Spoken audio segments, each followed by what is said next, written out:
ನಾಳೆ ಚುನಾವಣಾ ಉಸ್ತುವಾರಿ ಆಗಮಿಸಲಿರುವ ಕಾರಣ ಪೂರ್ವ ತಯಾರಿಗಾಗಿ ಹಲವು ಸಿದ್ಧತೆಗಳನ್ನು ಮಾಡಿಕೊಳ್ಳಬೇಕಿದೆ.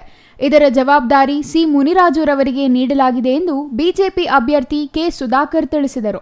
ಬಿಜೆಪಿಯಿಂದ ಲೋಕಸಭಾ ಸ್ಥಾನಕ್ಕೆ ಉಮೇದುವಾರಿಕೆ ಸಲ್ಲಿಕೆಯ ಬಗ್ಗೆ ಮಾಹಿತಿ ಹಂಚಿಕೊಂಡಿದ್ದಾರೆ. ಒಟ್ಟು 3 ಸೆಟ್ ನಾಮಿನೇಷನ್ ಸಲ್ಲಿಸಲಿದ್ದೇನೆ.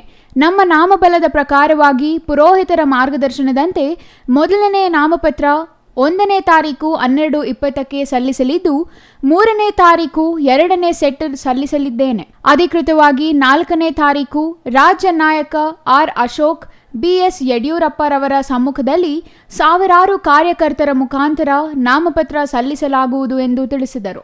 ಇವತ್ತು ನಾಳೆ ನಮ್ಮ ಪ್ರಧಾನ ಕಾರ್ಯದರ್ಶಿಗಳು, ನಮ್ಮ ಪ್ರಭಾರಿ ಯಾರಿದ್ದಾರೆ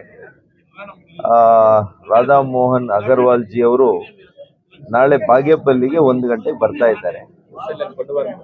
ಅದರ ಜವಾಬ್ದಾರಿಗಳನ್ನೆಲ್ಲ ಕೂಡ ಮುನಿರಾಜುರವರು ಮತ್ತು ಎಲ್ಲ ನಮ್ಮ ಈ ಕ್ಷೇತ್ರದ ಹಿರಿಯ ಮುಖಂಡರುಗಳು ಕೂಡ ಅದನ್ನು ವಹಿಸ್ಕೊಂಡು ನಾಳೆ ಒಳ್ಳೆ ರೀತಿಯಲ್ಲಿ ಯಶಸ್ವಿಯಾಗಿ ಮಾಡಬೇಕು ಅಂತೇಳಿ ನಾನು ಅವ್ರಿಗೆ ಮನವಿ ಮಾಡಿದ್ದೇನೆ.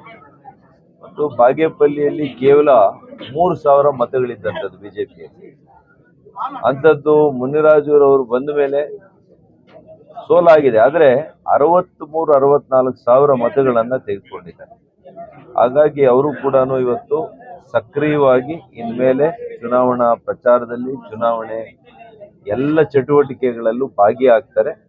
ಭಾಗಿಯಾಗಿ ಅತಿ ಹೆಚ್ಚು ಮತಗಳನ್ನು ಈ ಸಲ ನನಗೆ ತಂದುಕೊಡೋದ್ರಲ್ಲಿ ಪ್ರಾಮಾಣಿಕ ಪ್ರಯತ್ನ ಮಾಡ್ತಾರೆ ಅಂತ ಈಗಾಗಲೇ ಅವರು ಹೇಳಿದ್ದಾರೆ.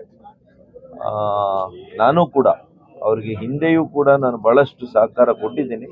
ಮುಂದೆ ಕೂಡ ಬಿಜೆಪಿ ಕಾರ್ಯಕರ್ತರು, ನಮ್ಮ ಮುಖಂಡರು, ವಿಶೇಷವಾಗಿ ಮುನಿರಾಜುರವರಿಗೆ ಕೂಡ ನಾನು ಅದೇ ರೀತಿಯ ಬೆಂಬಲವನ್ನ ಇನ್ನೂ ಒಳ್ಳೆ ರೀತಿಯಲ್ಲಿ ನಾನು ಕೊಡ್ತೀನಿ ಅಂತ ಅವರಿಗೆ ಭರವಸೆಯನ್ನು ಕೊಟ್ಟಿದ್ದೀನಿ. ಇನ್ನು ಈ ಸಂದರ್ಭದಲ್ಲಿ ಬಿಜೆಪಿ ಮಂಡಲಾಧ್ಯಕ್ಷ ಆರ್ ಪ್ರತಾಪ್, ಗುಡಿಬಂಡೆ ಮಂಡಲಾಧ್ಯಕ್ಷ ಗಂಗಿರೆಡ್ಡಿ, ಬಿಜೆಪಿ ಮುಖಂಡರಾದ Venkatesh, Venkatareddy, Jinni, Manjula, KT Veeranjaneyalu, PD Venkataramana, PS Venkatareddy, Prabhavathamma, Madhusudan Reddy ಸೇರಿದಂತೆ ಬಿಜೆಪಿ ಮುಖಂಡರು, ಕಾರ್ಯಕರ್ತರು ಹಾಜರಿದ್ದರು.